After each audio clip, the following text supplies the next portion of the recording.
Yeah, is that the right way? Yeah. That is the right. Have you tried looking at it?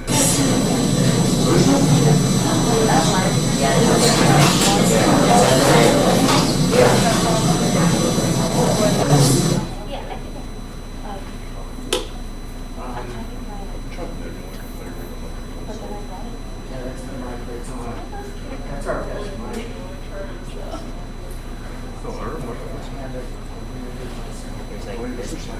Okay, I think we're just going to give it a try at that, and hopefully it may be the internet or whatever. We've had some success. We do these weekly, but for some reason it's acting up on us.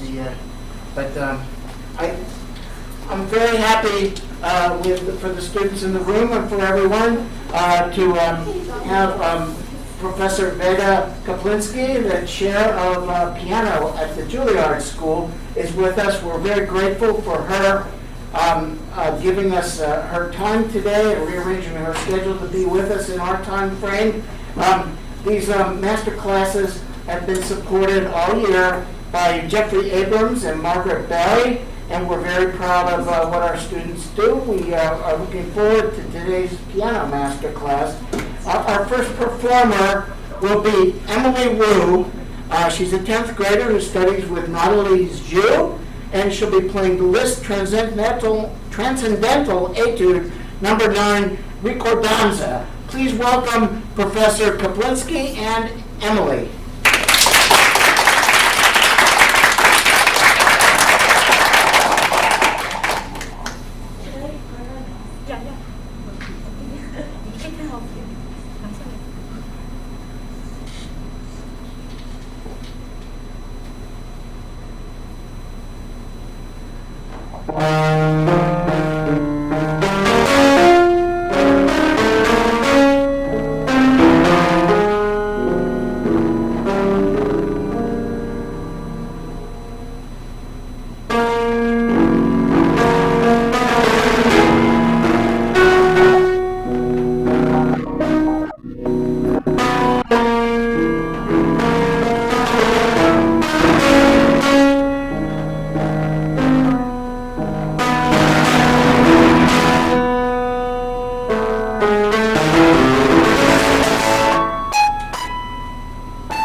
Very good.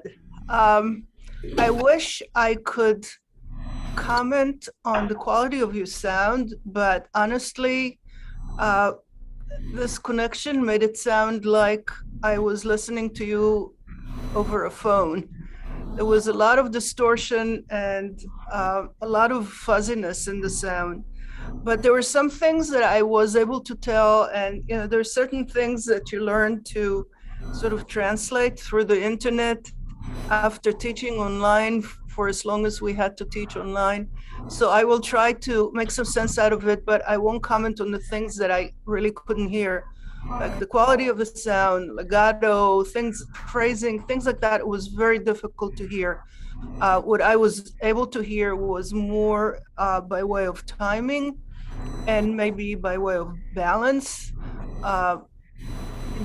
And even that, I will just put a disclaimer right away that this is what I heard. It's not necessarily what you did. It's, you're handling this piece very well. It's a tough piece to bring off, a lot of notes. But I guess the fact that it's a lot of notes is also the musical problem of the piece. Because as pianists, we tend to listen to the things that are difficult.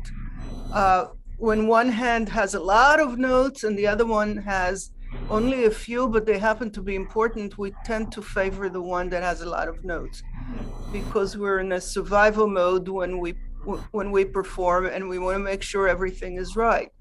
But the truth is that if you don't listen actively to the line that you want to hear in a piece, nobody else is going to hear it. Because there's so much texture here that unless you're really balancing things and you're sort of creating levels and tiers of sound so that there is more separation between the voices, it's very difficult to hear things that are important on a piano. The balance is an issue that every pianist has. And it's an issue that pianists have much more than orchestras have, even though they have more instruments. Because an orchestra, when a composer writes well for an orchestra, it naturally balances itself.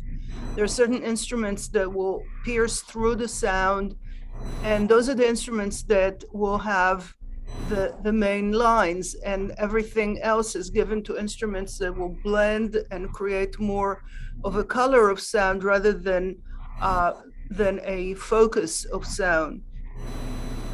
The piano is one instrument, and that instrument is given sometimes the task of orchestras.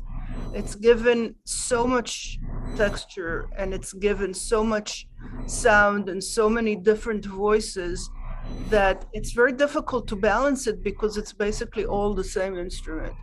So you need to listen really carefully to what you want to hear. But I wanted to ask you, what do you think this piece is about besides a transcendental etude? What is it about? Because every one of his transcendental etudes really transcend etudes. They're not really etudes. They serve as a way of developing our musical and technical understanding, but they're not meant to be exercises. They're meant to be pieces. Otherwise, people wouldn't perform them so much in concerts. What do you think this piece is about? I thought of it as... I'm sorry to ask you to speak up or speak closer to the mic because I can't hear you. All right, can you hear me like this? Yeah, if you speak up, I can hear you. I kind of thought of it as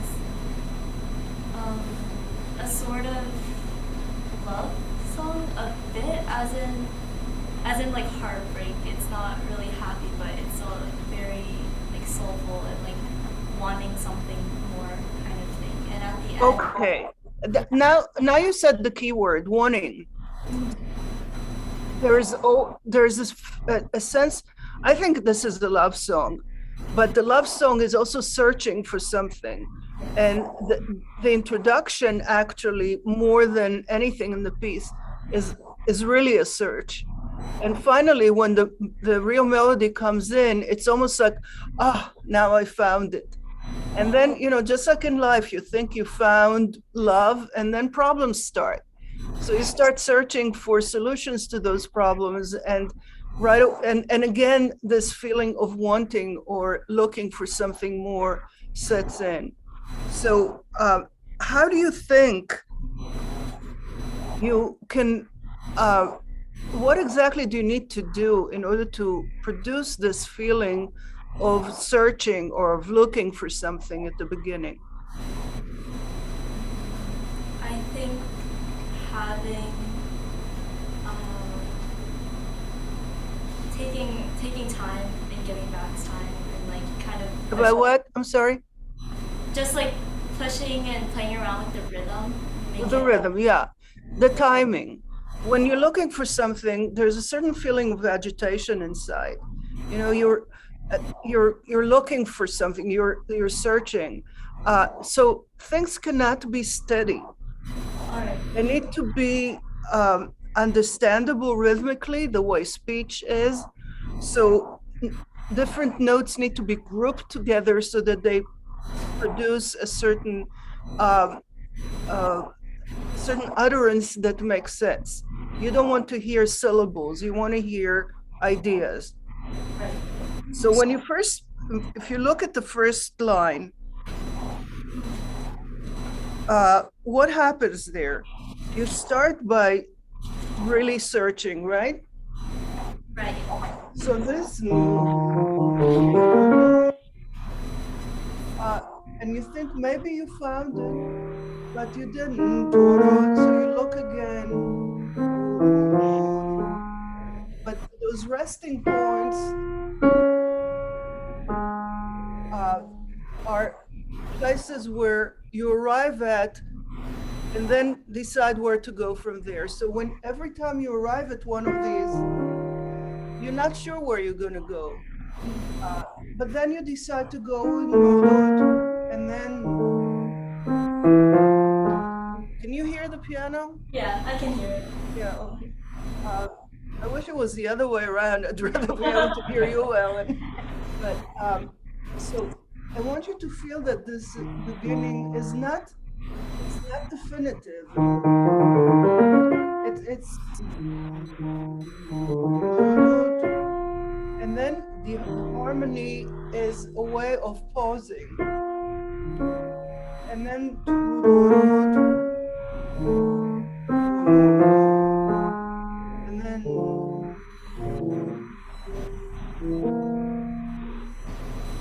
you start somewhere a little bit more definitive. It's interesting that he ends on a B flat, right? Then the next note is the same key, but it's not the same note, right? It's an A sharp. What is the difference between B flat and A sharp? I would say that A sharp is more striking, a bit more sharp. It's more sharp. Yeah, you're right. If you were playing it on a string instrument, it would be a different note. So it would be slightly higher. You would move your finger slightly higher, so which gives it a little bit of a brightness. So this should be very, very insecure, uncertain. This is a little bit more purposeful.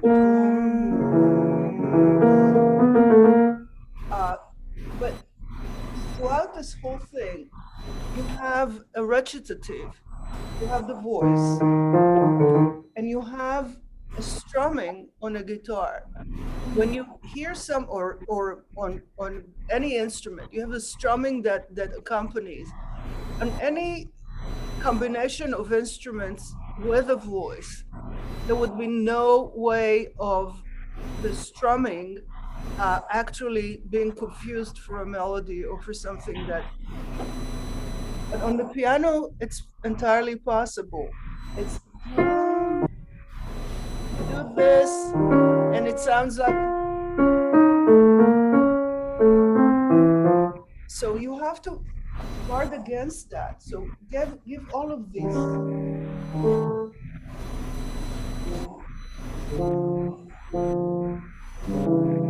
And then they should feel like they're miles away from where the melody is. Can you try it again? I'm going to try and listen. Maybe the internet gods will be nice to us and make it a little bit clearer. Try it again.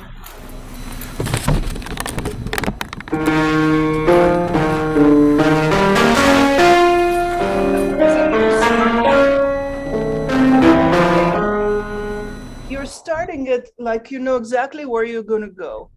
Okay, now I learned the piece, I know exactly where it goes. No, I want you to feel like you're lost. You don't know. So you don't.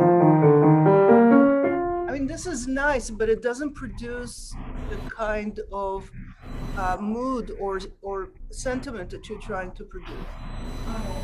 So a little more shaky, like, do I want to go here? Do I want to go there? You know, when a composer starts writing a piece, he has no idea where it's going to lead him. He knows the structure. He knows the basic length he wants it to be. He knows the basic ideas. But after he writes the first note, he has a decision to make. He could go this way. He could go this way. He could go. So it's always an experimentation. And when it starts with this kind of recitative, there's always this enigma of what is really going to happen, or what am I actually looking for? Maybe he doesn't even know. He just stumbles on love, but he just knows something is missing. He doesn't know why. Give yourself a narrative that makes sense. Try it again.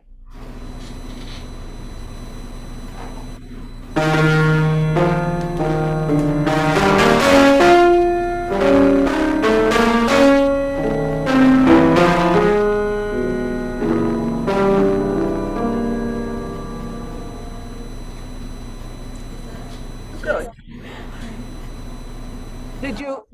You look like you weren't happy with it.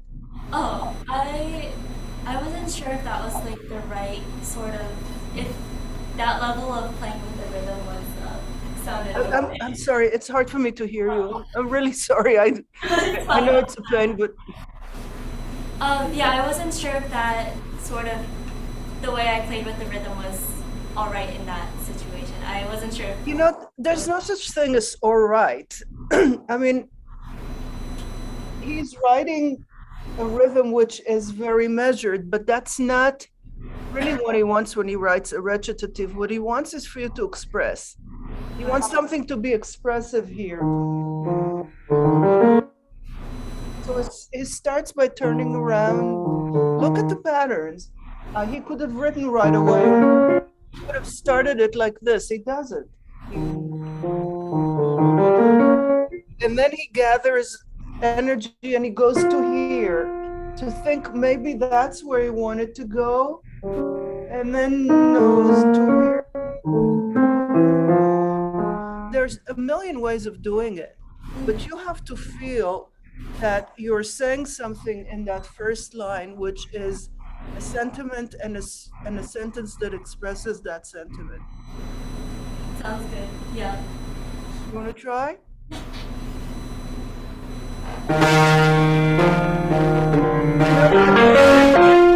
Once again, I'm giving you my apologies and my disclaimer. I'm hearing, maybe you can hear me better, and this is what I'm hearing. Very definitive E flat. I want to hear something a little more searching. Not so much like this, but more like this. And then so that you're starting more uncertain, and then you become a little more purposeful.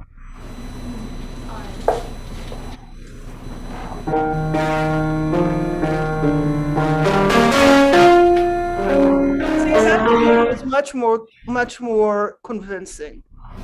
But, it has to convince you, and then you have to convince me. I wouldn't have touched it if I was convinced by what you were doing. The point is that before you play something like that, you have to have an idea in your head of what you're trying to make your listener feel. It's not even what you're feeling at the moment, because you don't always have to feel what you play, but you have to know how to make the audience feel it. There's a big difference. If you become a pianist and you play this piece 1,000 times in your life, you're not always going to be completely with it, or feel the music as intensely as you sometimes do, but you will know what to do. You will have the tools to make your audience feel it.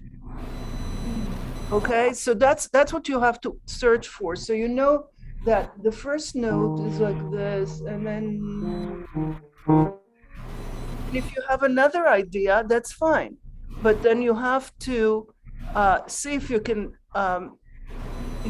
can develop that idea so that it's not just notes. Because you play the notes very well. It's not that, but I want you to really feel the difference between this and this. So that when you hear them together, this survives the chord. It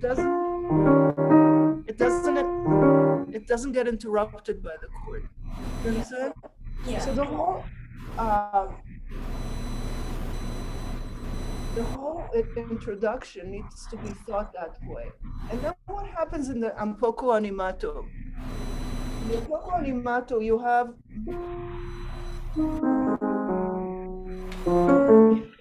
the harmonies become a little stranger because you start, but then you go to this. So you have all these different harmonies that are following each other. So the search becomes more intense.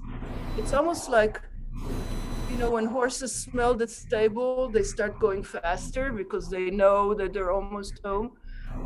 He's sensing something. He's sensing something coming. So he becomes more agitated.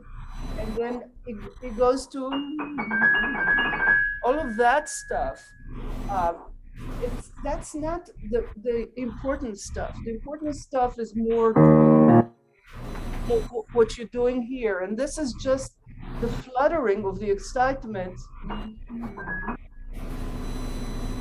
And then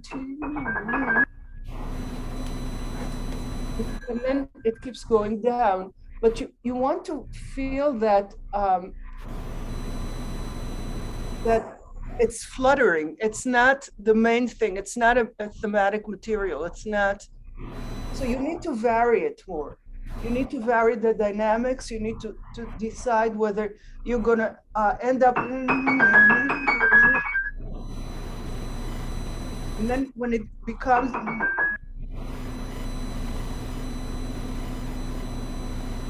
When the notes change, what happens? What happens to the general harmony that you're hearing? And then what happens is finally you found it. And then when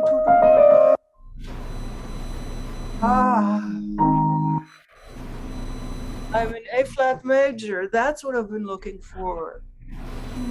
So there's the sense of such relief and such arrival. Imagine if you I hate to use political examples, but think of yourself as a war fugitive who's looking to return home and finally finds their way back home. What kind of relief that is, and what kind of good feeling. So either he found love, or he found home, or he found something that he was looking for. And it really doesn't matter what it is. It's just a sense of relief. So, but even the relief has a little agitation. And how does he create that agitation? What is he doing to the rhythm that makes it feel still a little bit agitated? The rest at the beginning. Yeah, the rest, which creates a syncopation. Uh,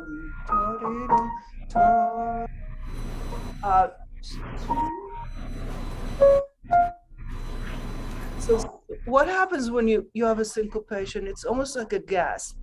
It's not something that you expect. It's not dum dum bum bum bum bum ba. It's dum bum bum bum bum bum bum. There's a sense of anticipation.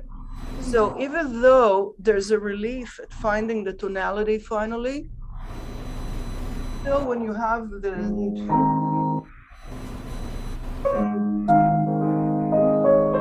there's this feeling of heaving almost. Can you try just that transition? Maybe start from all those doodles from there.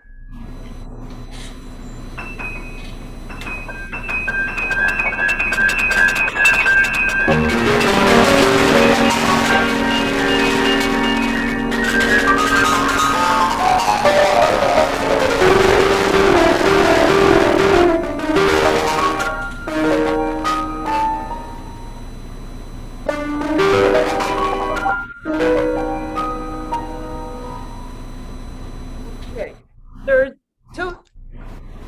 are two things going on here. First of all, when you start, it goes to, when it goes to here, this is really an appoggiatura to your harmony, right? So when it resolves, you have to pay more attention. You're going there like it's not an event. It is an event.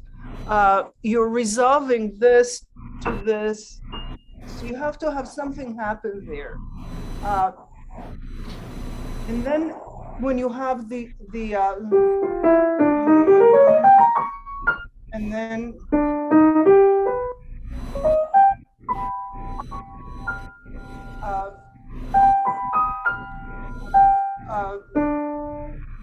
the difference, it's really just one note,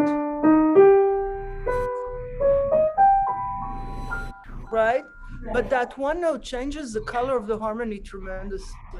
So you need to think about how to change this when you to the B natural and make that feel like something very, very special. Will you try?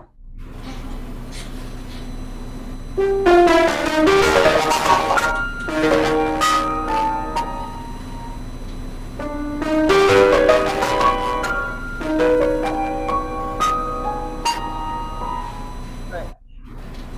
In other words, the most innovative and the most interesting thing about Liszt is what? In musical terms. I'm not talking about his private life. It's probably more interesting. I think all the ornaments. The what? I'm sorry? Like all the ornaments and all the. Well, the ornaments are part of it, but the catalyst for the ornament is always harmony. Liszt has the richest and most interesting harmonic language of his time. And I really, I think that he was sort of nurtured by Chopin in terms of harmonic thinking, but he took it a step further, a big, big step further. And I don't think that Wagner could have happened without the kind of harmonic language that Liszt developed. So when you play Liszt, you have to think about harmonies, because the harmonic structure is really what is his way of expressing anything he wants to express. So you have to think about what is really trying to express. But then you have to think about the tools. And his main tool for that is harmony. And the harmony then causes all kinds of rhythmic inflections that help you do it too, so that things are not even. So throughout the whole piece, I think we're running out of time, unfortunately. I would love to spend more time with this, but throughout the piece, you have to think about what is happening harmonically and what kind of change does it make, and make sure that you do it. But when you have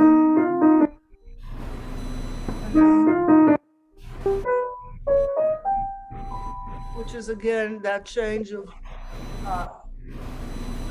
B flat to B natural. But then you have this. It's almost like he's saying, okay, life is good, let's pray that it continues. That's what it sounds to me like. All of a sudden there's a prayer. So you have this, which gives you the harmonic stability of a prayer, but then you have the voice.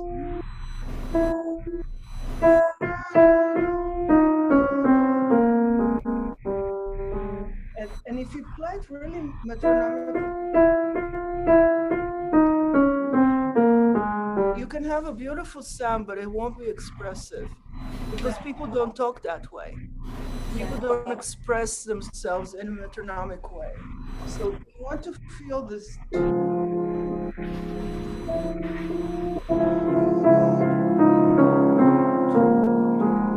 And the balance between the top and those chords has to be sublime, absolutely sublime. So since we really don't have, I think I'm already 10 minutes over what I'm supposed to do. I will just give you these things to think about. Sentiments. Ask yourself what sentiment you're trying to express and how to do it with sound and with time. Ask yourself where the harmonic inflections are. Where is the harmony more intense? Where is it resolving? Where is there a release? Where is there tension? Because the whole piece is built on that. Right. And then try to take the layers of the sound and put more space between them, so that they, if the layers are like this, then there's transparency and you can see both. The minute you do this, it becomes very opaque and it's hard to tell what's going on. Right. Okay? Okay. Yeah. Very good. And I would love to hear this.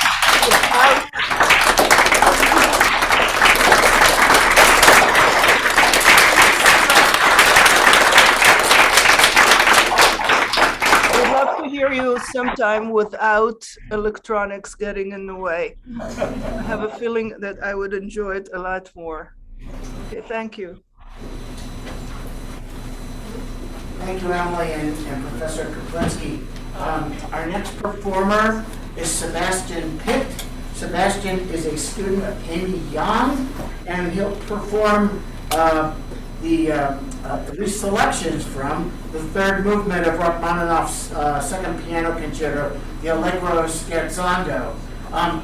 Professor Kaplinsky, one of the other suggestions my loyal tech crew here of my students suggested if the original sound is on your computer or not. I'm not sure. Yeah, the original sound is off. Oh, okay. One of the suggestions was that if we both have original sound on, it may help this situation.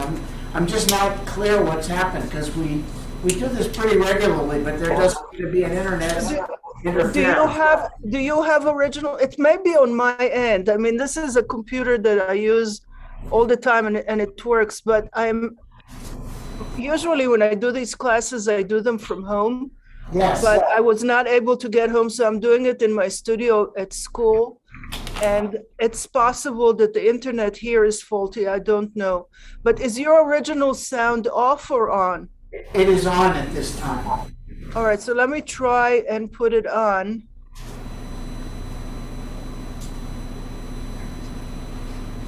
I have some wonderful tech-savvy students here who give me pointers whenever any of these things get a little bit confusing. Well, maybe we'll try that. But anyway, let's have Sebastian come perform.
very much. Again, I apologize if I'm telling you things that you're doing anyhow because I can't hear it. I tried the original sound on, I tried the original sound off. Original sound doesn't work. On or off, it just doesn't work. So again, I apologize, but I there are some things that I could tell, and I would like to address my comments to those. I did hear a real tape of an audition that you played not too long ago, so I know what a good pianist you are, and I was very impressed when I heard it then. And I can just imagine that you're playing this piece a lot better than it sounds over this. But one of the things that you have, and maybe it comes from being the son of an orchestra player, is a very steady rhythm, which is great. It's very solid, and you would be, except for maybe one or two little places that you're rushing, I can tell you where they are, you would be very easy to follow. But I would like you to think about giving conductors a harder time. I would like you to think about not being so nice to them, and just doing things that are a little wild, because this movement is wild, right? I think you agree that it's and you sound, and I remember your sound from those other tapes. You have a big sound. There's no question about that. And you would have no trouble being heard over an orchestra. But if you play everything up here, it loses the excitement.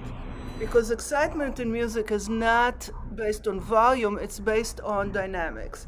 It's based on the motion of the sound rather than the level of the sound.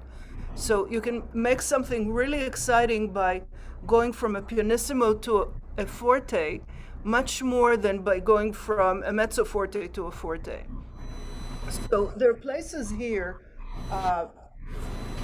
where I think that if you really tried to vary the dynamics a little more and create much more waves of sound, it would be a lot more exciting.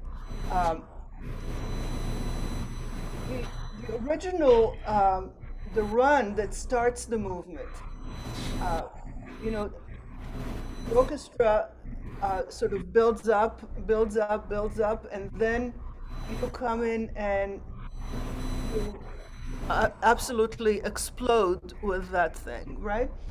But even that, if you think about it, it has. I'm sorry. I'm trying to.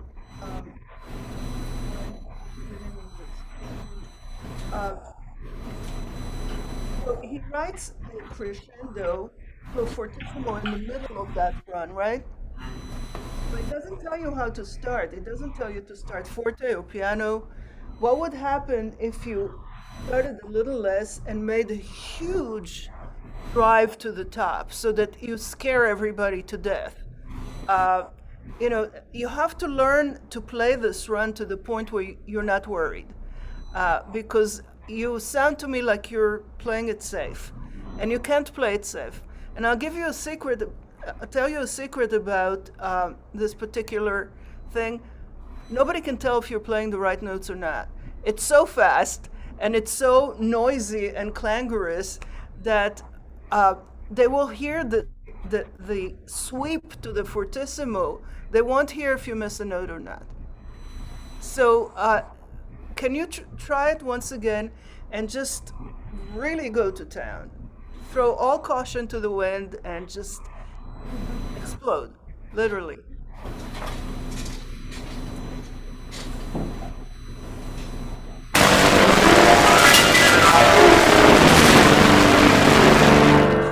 Okay, now once you get to the triplets, he brings it down to one forte, right?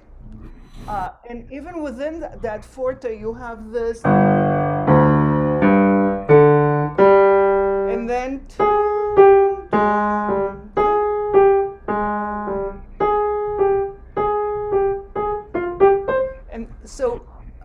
what you want to hear is the change in those notes. So start less at the bottom and make a big crescendo to the to this. This is a little bit less. More. And then bum bum bum. So again, it's not just a lot of notes, because it sounds to me, and again, forgive me if I'm wrong because I'm not hearing it right. It sounds to me like there's not enough variety of sound in that section. So try it once more. When you get to the triplets, a little more balance towards those fifths, and a little more difference between this register and this register. Right?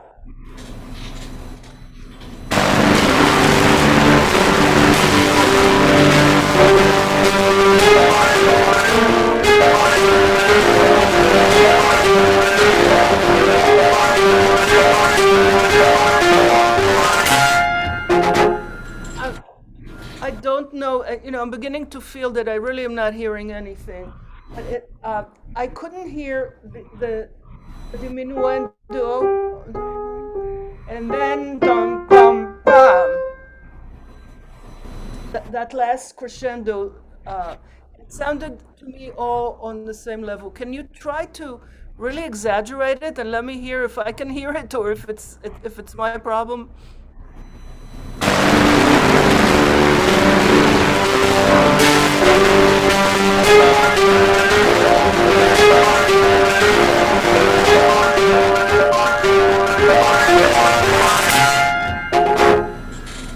Okay, that was better. I'm sure that you're doing much more than what I'm hearing, but this is piano.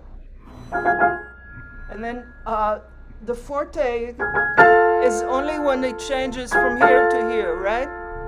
And then after that, it comes down.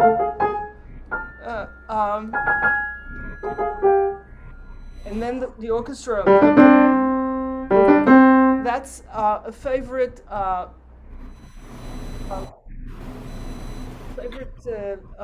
pattern that recurs throughout the piece.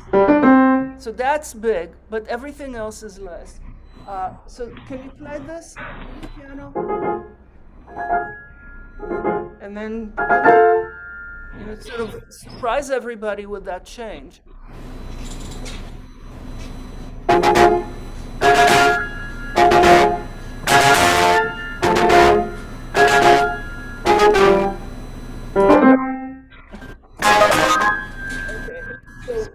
The orchestra wakes you up again.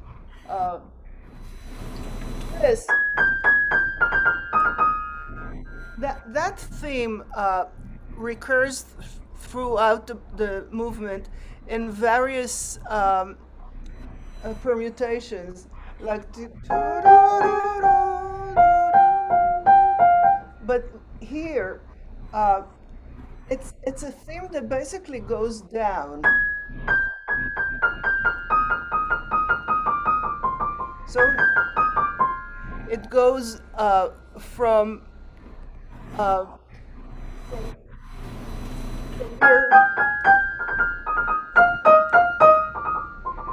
So feel that it's a theme that starts at the top, but it doesn't. It's not this, but.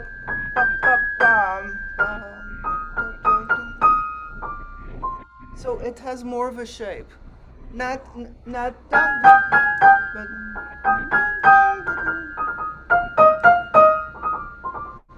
I think you'll find that if you shape it like that, it's easier to play. You want to try it?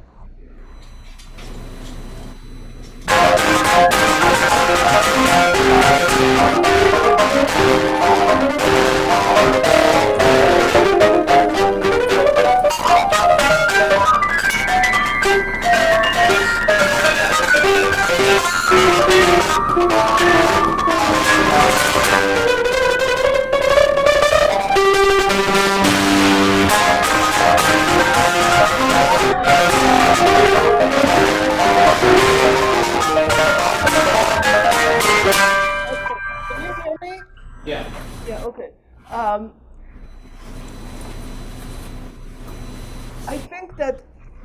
even though allowing for my not being able to hear everything, I think you can have much more uh, dynamic differences. I I didn't know if you remember, sometimes we pay attention much more to fortes and fortissimos than we do to pianos and pianissimos. So it's sometimes, uh, I remember once I had a student who played the third Prokofiev concerto, and it was between three and four fortes from beginning to end. And I asked him in the first movement, how many times does he write piano? He thought and he thought, and he said maybe three or four. The answer is 36. 36 pianos in that first movement. But you always have to remind people that they exist. So I think what I would like to remind you that exists here is 1,000,001 hairpins. It's never static. Like this, when you go from dum ta dum ta, that's a side. You go ta dum ta dum, and then dum, dum, and then you have in every measure there are at least 2 or 3 hairpins. He constantly wants you to move the sound. He does not want anything to be static. And sometimes you have to think about gradations also, because this section where you have this and then and then this is mezzo forte,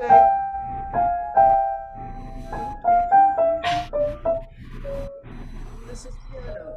So there are layers with every with every repetition of the material. When you have sequences of the material, they're never on the same level.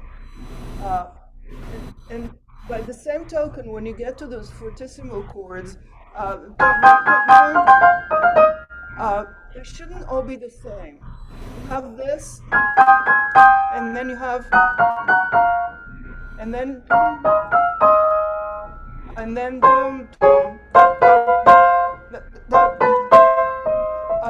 the end is always big, but when you have, they're not the same. Now, if you want to start less and go and play more, if you want to do this less, and then you can do that too, but don't repeat it exactly the same way.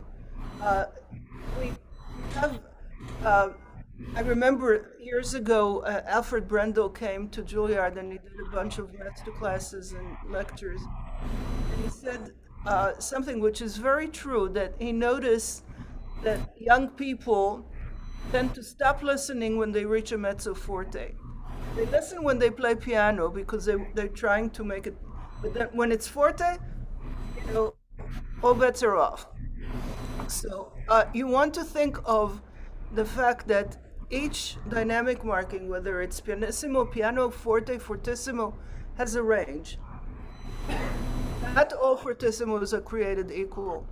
So when you have a long line which is marked fortissimo, especially on the piano, you have to try and grade it. So you need to know exactly which one is the strongest and what is the range of that fortissimo. Because after that, when you get to the meno mosso, and then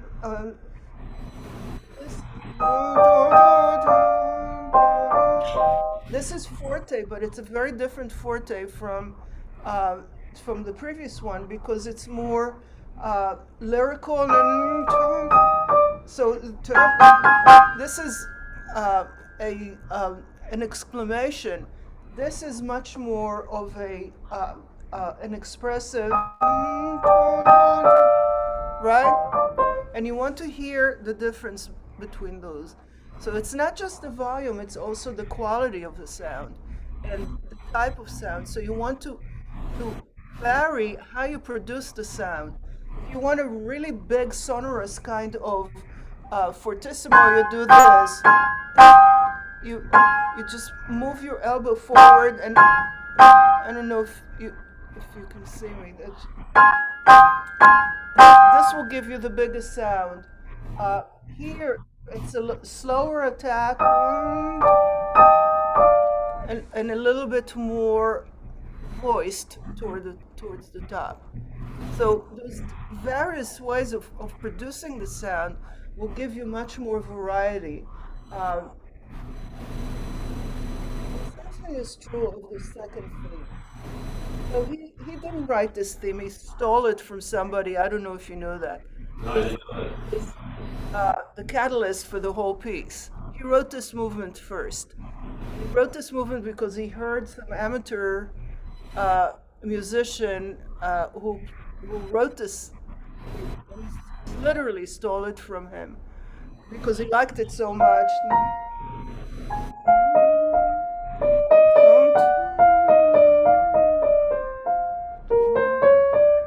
And that theme that we love so much that Rachmaninoff wrote, he didn't. But this theme also has this this characteristic of starting at the top, because this is the most, and then this is Rachmaninoff, changing this to this, which does what? It does this to you. Instead of just this massive B flat, all of a sudden the chord becomes this. And it brings it down to this. And then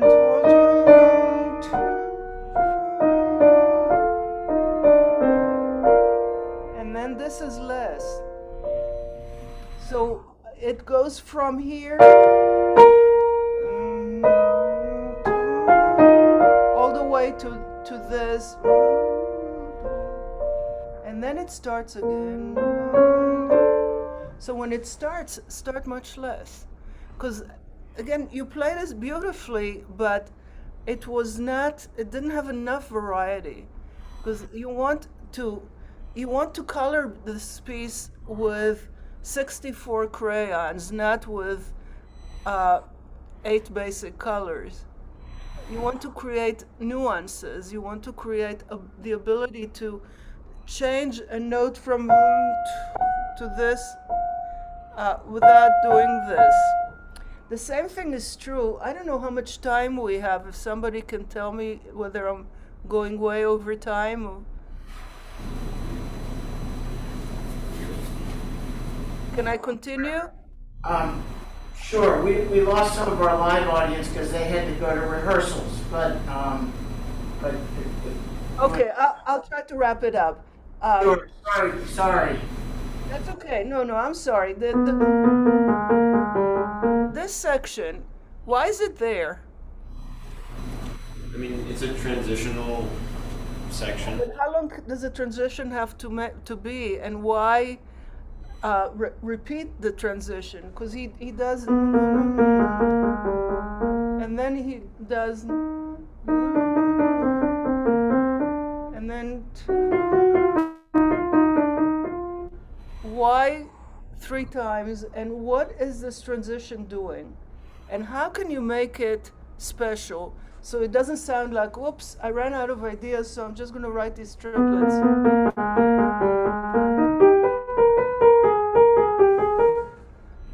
It's boring. Yeah. It's bad writing, but how can you make it sound a little better? Look at the outline.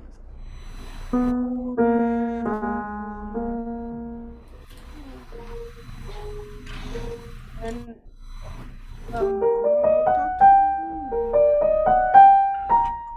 then so instead of doing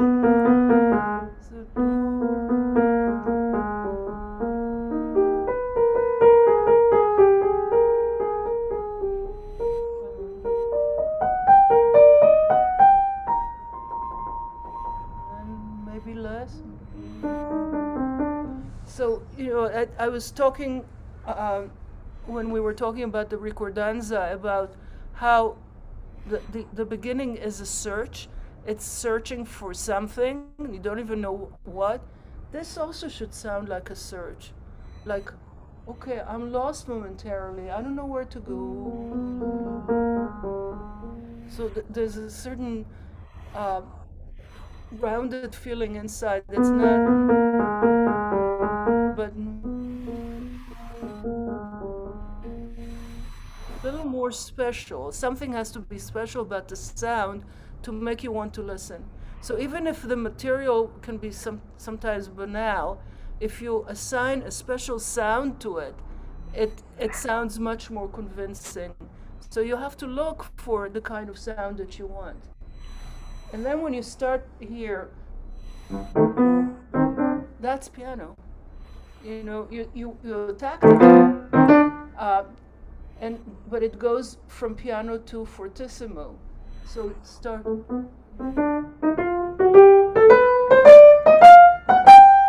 Think about the range and then fill it in with all the notes so that you really feel that it's going there.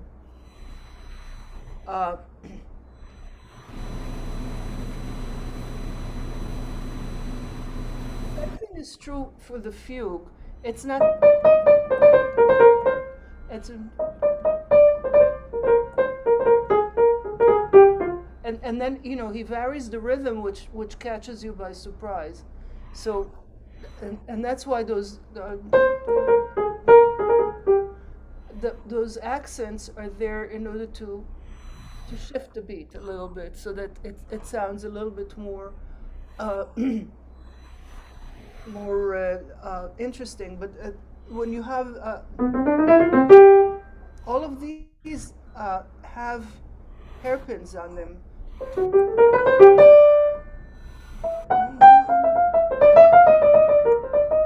It's constantly shifting. So try not to play it on the same level. Always think about where it's going.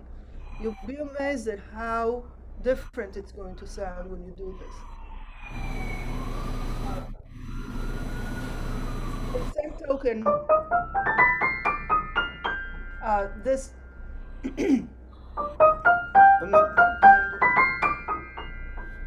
goes into 3 pianos, so it should feel like it's evaporating off the piano, going way, way off.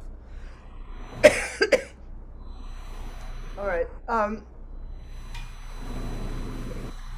only other thing that I want to tell you is that sometimes in the left hand, you have balances where the notes are not all the same. Sometimes the bass notes are more, when you have,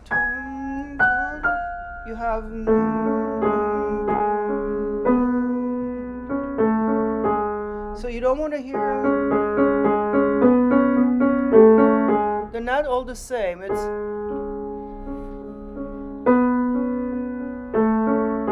So you want some notes to sound more and some less.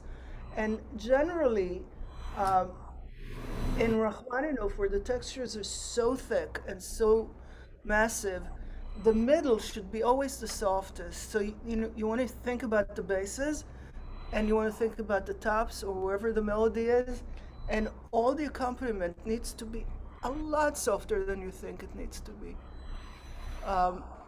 It's going to be heard because it's always more notes than the melody.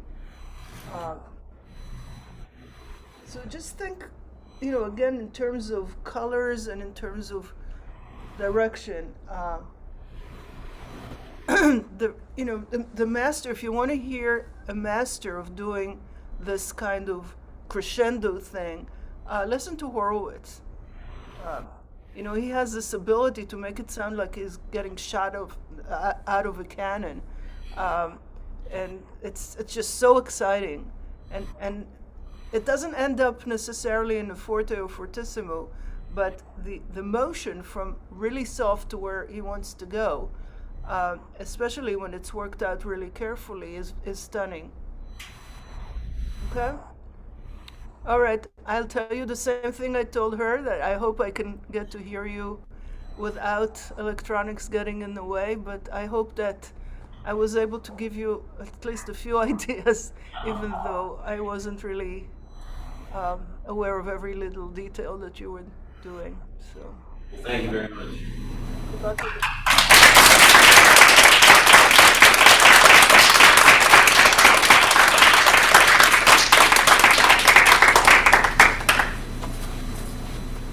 Professor Kaplinsky, we apologize for the sound, and we're so thrilled that you were able to still give your expertise and your guidance to our students here. Hopefully those of us who aren't pianists can take from you about coloring with the 64 box instead of the 8 primaries. I think that's a wonderful analogy that we can all add no matter what instrument we play. So we thank you for being with us today and for your taking this time of yours to assist our students here today. I'm so sorry. I think it's the internet's fault. I kept checking all kinds of stuff, and everything else seemed to foot. Yeah, we've been complaining about the Juilliard internet for a long time. We've had reasonably good luck in our case for many weeks, except when somebody unplugs something or whatever that we have to replug as this room's used by others, But I'm not sure why this was such awful sound coming through to you. But I do hope you'll hear both of these students someday in person, because they're very wonderful students and they're important parts of our chamber music program especially. You can tell the basic quality of the playing even through a telephone. You can tell. Great. Well, thank you once again, and we thank our 2 performers. Thanks everybody for supporting.